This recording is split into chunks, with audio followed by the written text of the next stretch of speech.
Diálogos. Oferecimento. Diálogos da Educação. Adquira já o seu.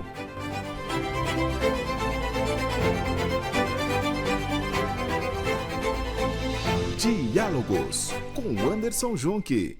Olá, seja muito bem-vindo ao programa Diálogos, que nesta semana vai tratar sobre o ECA Digital. Quem está aqui comigo para conversar, debater e aprofundar este assunto, o advogado e professor doutor Emerson Rodrigo Carbinato, a quem desde já dou aqui as boas-vindas. Doutor Emerson, seja muito bem-vindo ao programa Diálogos, que alegria recebê-lo. Obrigado, hein? Como vai, Junque? É um prazer estar aqui. Eu acho que depois, da experiência que nós tivemos na docência juntos, enfim, conseguimos agendar um dia esse encontro, essa oportunidade de eu contribuir de alguma maneira com a comunidade e de também debater um assunto tão importante, né? Importante, atual e urgente no meu ponto de vista. Sim. Emerson, ECA Digital enquanto conceito, querido, como é que a gente pode pegar esse conceito e apresentar para a comunidade? O ECA Digital, na verdade, o nome correto dele seria Estatuto Digital da Criança e do Adolescente. Ele é uma legislação que foi aprovada recentemente aqui no Brasil, mais precisamente em 2025, e passou a valer em março, precisamente no dia 17 de março de 2026.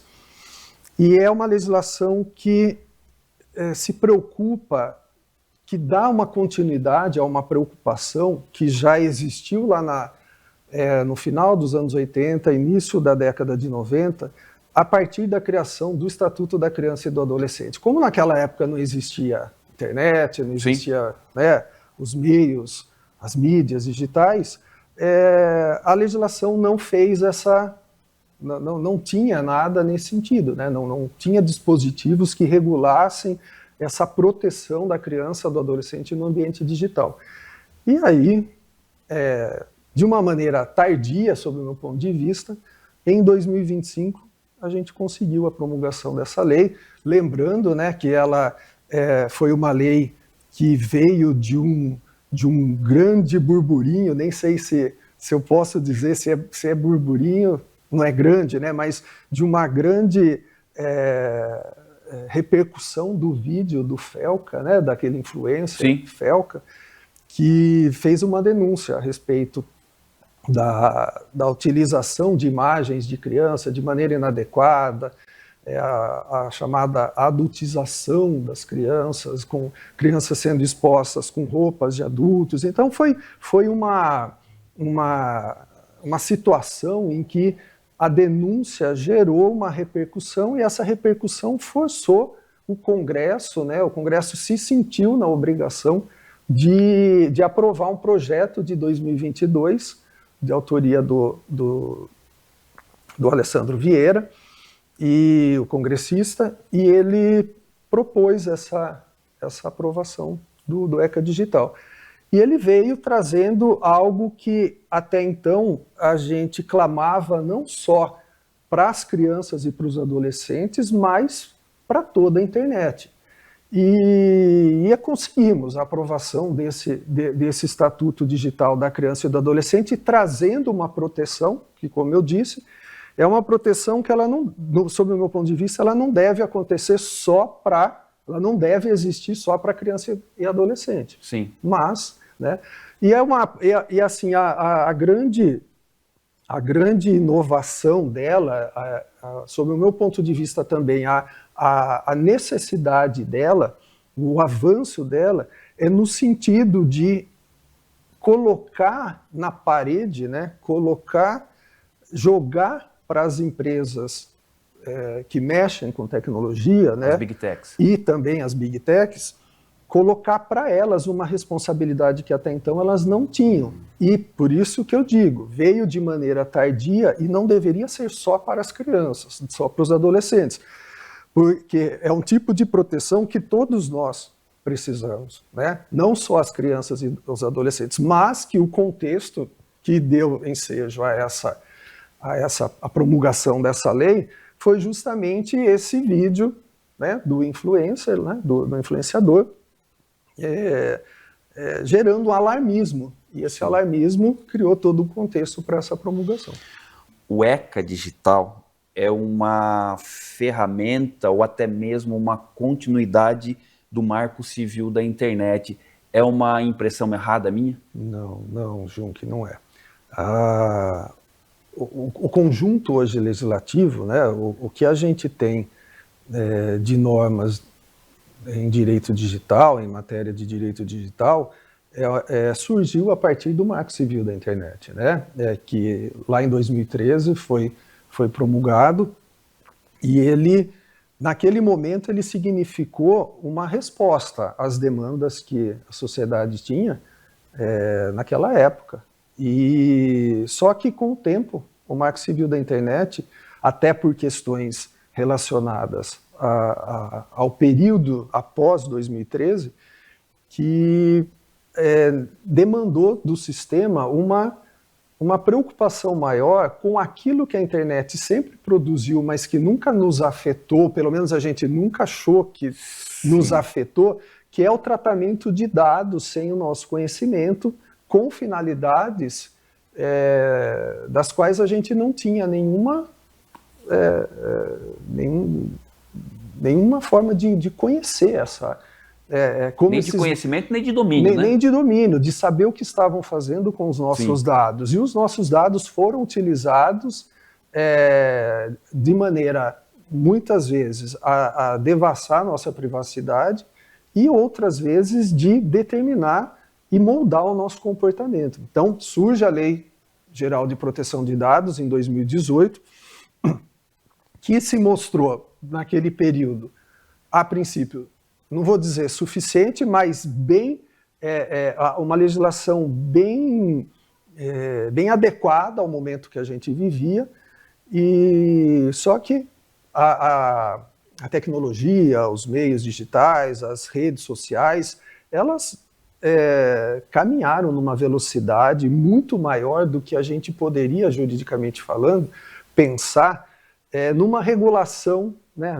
Nós não conseguimos acompanhar essa regulação, a regulação, na verdade, não conseguiu acompanhar os avanços da internet. E aí, como eu já coloquei, né, na nossa entrevista, de uma maneira tardia, o ECA Digital vem em 2025, ele é promulgado em 2025, para tentar sanar ou vamos dizer melhor,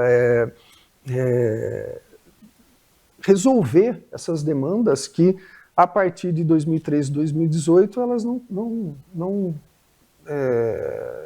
tinham mais, a gente não tinha mais uma ferramenta que pudesse fazer essa proteção, nos dar essa proteção. Então o ECA, se você analisar o ECA Digital e compreender os assuntos que estão ali, né, você entender o porquê da razão esses assuntos estarem ali, você vai identificar com certeza que acaba sendo um detalhamento maior daquilo que a gente encontrava no Marco Civil da internet, mas daí específico para quê? Para a proteção da criança e do adolescente dentro do ambiente digital. Ou seja, hoje o ECA Digital, ele dá às nossas crianças e aos nossos adolescentes proteção em aplicativos, na internet, em jogos, em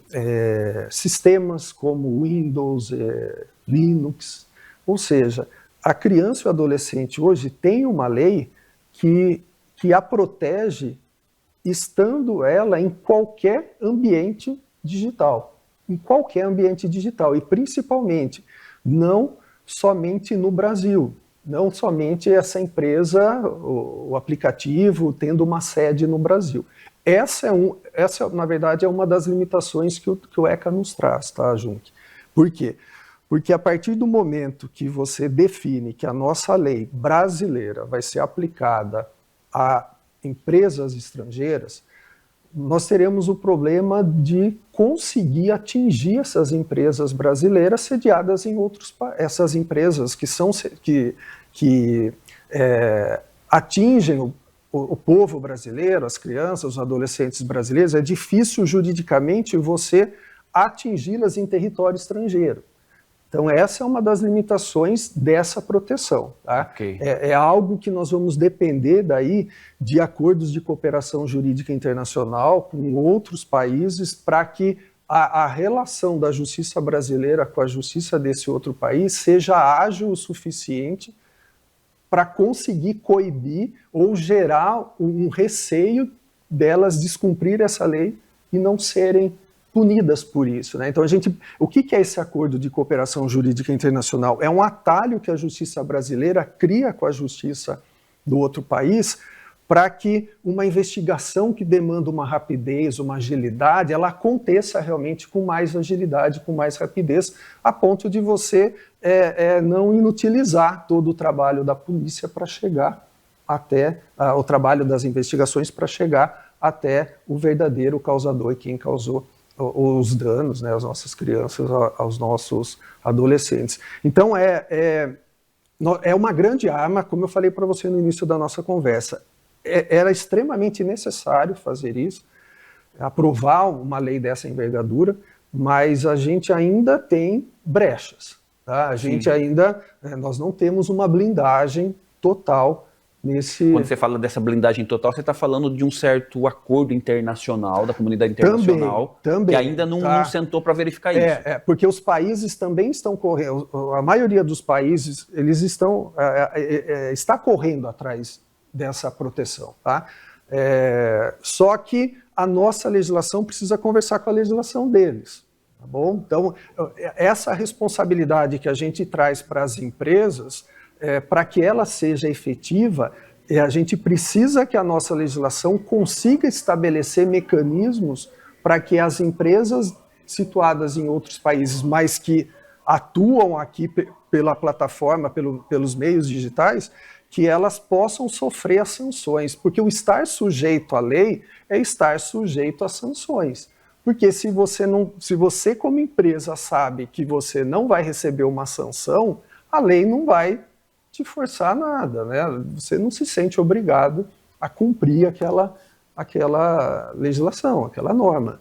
Então, a gente demanda isso. E quando a gente fala de Big Techs, né, quando a gente fala principalmente dessas empresas maiores, com relação a essas empresas maiores, a gente não teria tanto problema, porque elas têm sede no Brasil. Elas têm o seu escritório no Brasil. Sim. Então, aí, para a gente aqui, nós estamos tranquilos. O problema é que nem quando você cai no ambiente digital, você está sujeito a encontrar pessoas, empresas de todo canto do mundo, né? Então aí a gente tem essa dificuldade quando essa empresa não tem sede no Brasil. Deixa eu perguntar uma coisa em relação à questão do ECA Digital, no sentido da entrega do conteúdo para crianças e adolescentes através das redes sociais. Como é que o ECA Digital se preocupa por isso? Porque você sabe, inclusive como professor que de alguma forma esses conteúdos também eles vão construindo a personalidade dessa criança e vai resultar isso, essa formação vai resultar em um adulto com os seus valores, crenças e valores. Como é que a ECA Digital olha essa questão, Emerson? Exatamente, Junque. Praticamente esse é o tema que me toca mais profundamente, né? Esse é o tema que talvez até tenha me trazido aqui. Sim. Tá? Por quê? Porque o ECA Digital, ele trouxe avanços em que sentido? Ele trouxe avanços no sentido de exigir e criar uma responsabilidade muito maior para as empresas. Tá? Então, as empresas hoje, as Big Techs, as empresas de tecnologia hoje, tem que partir delas a proteção. Elas vão precisar encontrar soluções para que a proteção dos jovens, dos adolescentes, das crianças aconteça. Então, por exemplo, ela exige que a empresa seja ela que vá definir qual é a ferramenta a ser utilizada para aferição da idade da pessoa que está ali. E está proibida a autodeclaração. O que significa isso? Eu entro no site, está escrito lá, sou maior de 18 anos. Clico, está resolvida a questão. Não, a empresa vai ter que achar outra saída. Então, antes, qual a responsabilidade era de quem? Do pai que vigiava o que o filho estava fazendo na internet. Porque apenas bastava o filho se declarar maior de idade e ele teria acesso ao conteúdo não apropriado para ele. Agora não. Agora as empresas elas vão precisar desenvolver mecanismos para aferição dessa idade. E está sob a responsabilidade delas os problemas relacionados a essa ferramenta pelas quais elas fizeram a opção. Então, por exemplo, a empresa vai fazer um reconhecimento facial, mas daí, além da autodeclaração, vai ter um reconhecimento facial. A criança vai ter que colocar o rosto lá no espaço do site e ali a empresa vai, com a imagem, definir se a criança é uma criança adulta ou não. Né? E se isso for falho, a responsabilidade é do site. Entendeu? Então, ou seja, joga uma carga para as empresas muito, muito grande. Só que isso, Junk, sob o meu ponto de vista, isso não é suficiente. E aí vem a questão. O ECA digital é necessário, mas ele traz brechas e, principalmente na parte educacional, ele ainda deixa muito a desejar. Primeiro, por quê? Porque ele não define exatamente o que escolas, o que instituições de ensino, como é que elas devem agir, como é que elas devem usar o ambiente digital a favor da educação. Né? Então, o Brasil precisa tomar decisões mais sérias e mais contundentes nessa parte de como qual vai ser o papel da internet na educação. Tá. O Emerson, bom, eu vou agora chamar um intervalo comercial, Okay. mas no retorno eu quero conversar com você exatamente sobre essa questão do ambiente educacional. Tá bom. Nós vamos agora para o nosso intervalo comercial e nesta edição do programa Diálogos nós estamos discutindo o ECA Digital. Quem está aqui comigo conversando, debatendo, é o doutor Rodrigo Carbinato, que é advogado e professor. A gente volta em 1 minuto. Estamos apresentando Diálogos com Anderson Junk. A formação continuada é fundamental para o educador diante dos desafios do século XXI. A pesquisadora em educação, Valéria Caetano da Silva Alvarenga, propõe uma reflexão humanizadora através da formação sobre a metodologia ludocriativa. Entre em contato agora mesmo pelo WhatsApp 34 99 648 3521. Há 30 anos, a MB Engenharia atua com tecnologia, responsabilidade e respeito ao meio ambiente. Nossos principais serviços: coleta de resíduos industriais, comerciais e domiciliares, gerenciamento de aterros sanitários, compostagem de resíduos orgânicos, logística reversa de embalagens de óleo lubrificante, manutenção de áreas verdes, poda e extração de árvores. MB Engenharia. Compromisso com o meio ambiente. Ter um negócio não é fácil. Você faz o marketing, cuida da gestão, corre atrás das vendas e dos produtos. Você está seguindo em frente, mas sente que tem algo errado, não é? Mais do que seguir em frente, você precisa avançar. Porém, avançar da maneira certa é o que faz toda a diferença. Com direcionamento, o caminho fica mais leve. E com nossa agência de publicidade a seu lado, crescer deixa de ser uma tentativa. WBCO, sua agência parceira de negócios. Estamos apresentando Diálogos com Anderson Junk. Estamos de volta aqui com o programa Diálogos, que nesta semana fala sobre o ECA Digital. Quem está aqui conosco conversando, debatendo, aprofundando esse assunto, o doutor Emerson Rodrigo Carbinato, que é advogado e professor. Doutor Emerson, no finalzinho do primeiro bloco, então, eu pedi licença para você para retomarmos essa ideia agora, mas eu quero entender o seguinte: quando nós falamos do ECA Digital, pensado no ambiente escolar, a questão é, primeiro eu gostaria de saber qual a preparação das escolas, se elas estão de olho nisso, e como os educadores podem receber esta ferramenta para que a formação dos nossos jovens, dos nossos adolescentes, das nossas crianças, tenha um caminho o melhor caminho possível, que a ferramenta, que a internet seja realmente uma ferramenta e não algo que possa de alguma forma obstruir esse trabalho. Então, Junque, as escolas, até pela procura sobre palestras, né, as escolas já me procuraram várias vezes para que eu palestrasse sobre isso, falasse sobre isso. Então, assim, há uma preocupação em cumprir a lei, em cumprir o que o ECA determina. Então, a questão do ECA as novidades que o ECA trouxeram foram no sentido de proteger as crianças do quê? Proteger as crianças de abusadores, proteger as crianças de conteúdos inadequados, proteger as crianças contra uma violação da privacidade, violação dos dados. Então, consequentemente, essa é um conjunto de normas que as escolas estão buscando ficar mais atentas, porque as crianças estão ali dentro, e isso é muito importante. Mas quando eu disse no final do primeiro bloco que a minha preocupação com a decisão, que o Brasil precisa tomar uma decisão a respeito de o que fazer com a internet, né, de que maneira nós vamos utilizar as redes sociais, as mídias sociais, para fazer a diferença na vida dos nossos adolescentes, né, dos nossos jovens, no sentido do quê? A gente sabe que a história das políticas educacionais no Brasil, ela mostra para a gente que a educação no Brasil, ela sempre serviu para atender os interesses não do povo, mas para atender os interesses de quem sempre comandou a produção das normas no Brasil, né?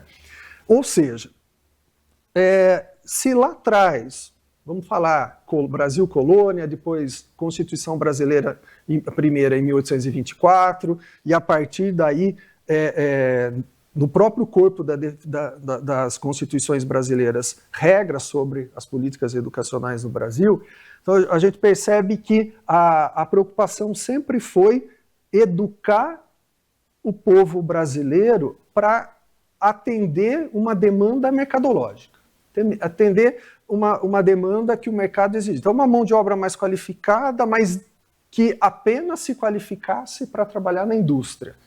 Não vamos pôr esse pessoal para pensar muito, né? Porque a gente quer que o nosso interesse seja o interesse ali a ser atendido.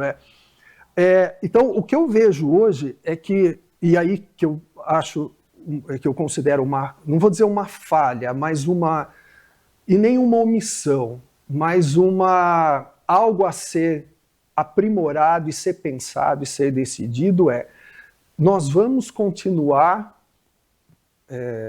usando essas ferramentas para reproduzir mecanismos do passado que mantiveram os nossos jovens e as nossas crianças longe de um pensamento mais crítico, longe de um pensamento emancipador, que lhes desse autonomia para pensar o que seria melhor para eles mesmos, né?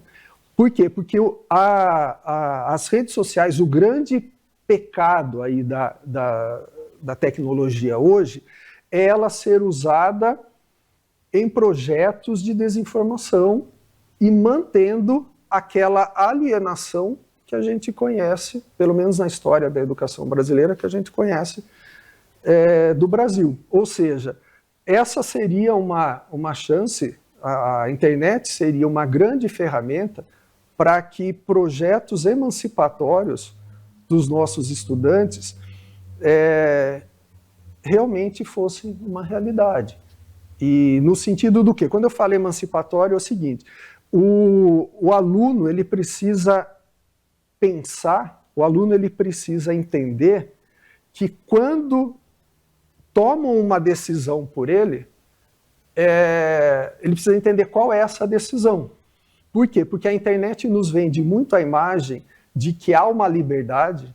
Eu sou livre para escolher o meu conteúdo, eu sou livre para escolher o que eu quero ver, quando, na verdade, eu sou livre para escolher o que me sugerem. né? Eu sou livre para escolher. E quem é que me sugere? E o porquê que me sugerem aquilo? Quais são os interesses Quais que estão são os envolvidos interesses que estão envolvidos nisso? E nisso o ECA falha. E nisso o ECA Digital falha. Ele não tem esse cuidado de regular, que é a regulação que a gente mais clama hoje no nosso país, né? Que é aquela regulação no sentido... Quando eu falo regulação, é criar regras para exigir que as empresas sejam mais transparentes no processo de criação dos algoritmos, que são os algoritmos que nos sugestionam notícias, nos sugestionam conteúdos. Então, essa transparência já é uma preocupação de outros países. Inglaterra, por exemplo, países europeus já têm na sua legislação uma preocupação muito maior em exigir das empresas essa transparência algorítmica. Como é que vocês estão programando esses algoritmos para sugerir conteúdo? E nós não temos isso. Nós não temos... Pode falar. Deixa eu só fazer te interromper aqui, porque você traz uma coisa muito interessante. Por que então, na hora que o ECA Digital, o texto propriamente dito, por que essas questões não foram inspiradas, por exemplo, em países que de alguma forma já tratam dessa questão? Por questões políticas. Por questões políticas. Porque, como eu falo para você, a nossa história educacional brasileira, ela vem nessa toada, muita coisa mudou, mas mudou em que sentido? Vamos liberar a informação até aqui, porque é até aqui que a gente precisa. Eu não quero que ele enxergue quem é que está sugerindo para ele e o que está sugerindo. Né? Eu não quero que ele perceba que essa liberdade que a gente diz que ele tem, ele não tem. Né? Então, depende de uma posição, é a parte mais difícil, junto. É uma ruptura que nunca existiu na nossa legislação educacional brasileira. Então, as políticas educacionais brasileiras, elas sempre tenderam, né, a liberar a corda. Agora vamos permitir que eles estudem em escola pública. Aí, quando perceberam que a escola pública estava gerando uma certa autonomia, porque permitindo que pessoas de todas as classes estudassem, retiraram, né, os investimentos na escola pública, e a escola pública hoje sofre com falta de investimentos, né, e acabou gerando o quê? Um contexto em que quem tivesse mais condição de pagar para uma escola de qualidade atingiria, né, iria estudar em locais que oferecessem essa informação ou esses conhecimentos para além daquilo que o mercado necessita. Né? Então, você quer alguma coisa além, você vai precisar pagar por isso. Tá.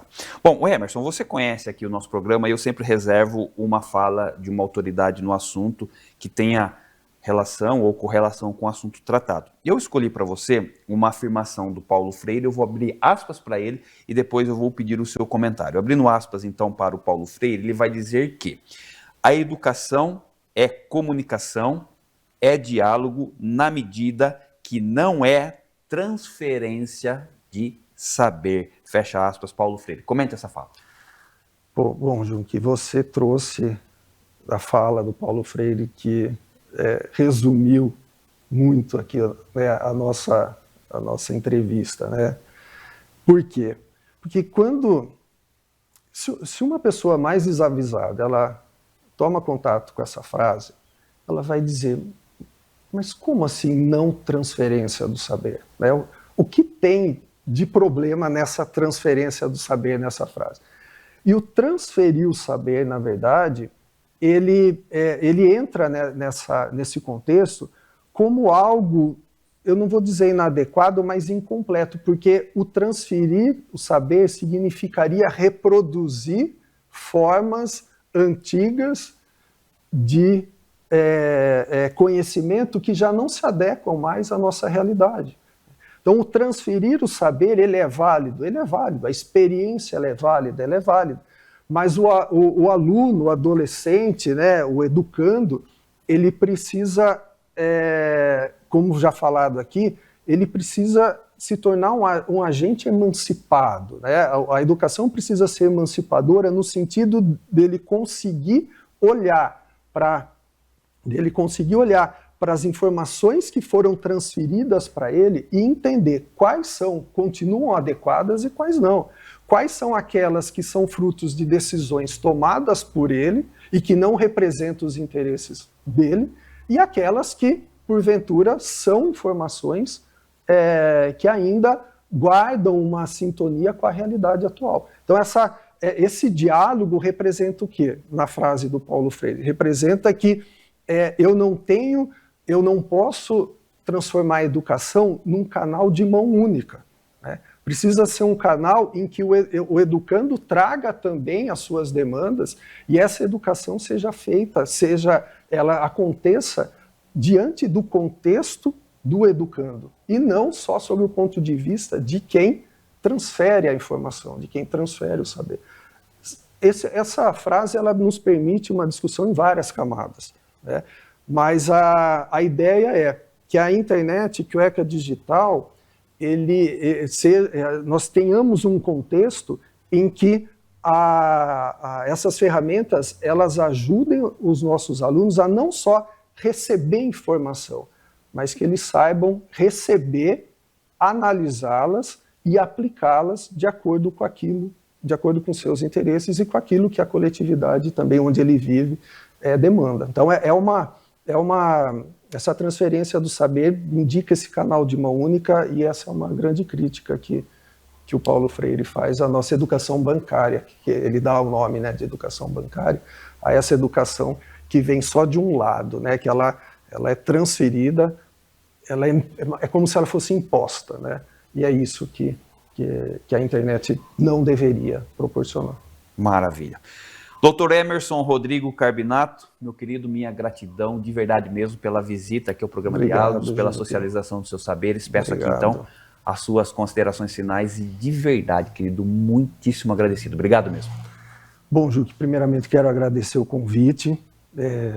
Era um desejo meu estar aqui e o tempo ajudou a gente a fazer com que tivéssemos um momento certo. Se no primeiro momento que você me convidou, né, para fazer essa conversa, se ele acontecesse no momento que você me convidou, a gente não teria esse contexto aqui para debater isso, né? Então veio muito a calhar esse momento em que deu certo a nossa conversa. As considerações finais que eu posso fazer no sentido de que o ECA veio realmente para acrescentar. O ECA digital é uma legislação necessária, porém, ela precisa ser encarada e nós precisamos cobrar de quem pensa por nós, de quem decide por nós no Congresso Nacional, nós precisamos exigir deles que primeiro que essa regulação não se baste apenas para as nossas crianças e adolescentes, que essa proteção dada a elas é fundamental também para todos, não só para crianças e adolescentes, mas que principalmente sob o ponto de vista educacional, que ela seja o início de outras decisões que precisam ser tomadas, principalmente no sentido de qual é o papel que a tecnologia, as redes sociais, qual é o papel que elas terão daqui para frente. Se elas realmente se essas ferramentas serão ferramentas que proporcionarão às nossas crianças, adolescentes e a todos nós um contato com a realidade, com a verdade, ou se elas vão continuar servindo como ferramentas de manipulação, de dominação, de opressão, e esse ponto é um ponto delicado. Definitivamente eu vejo que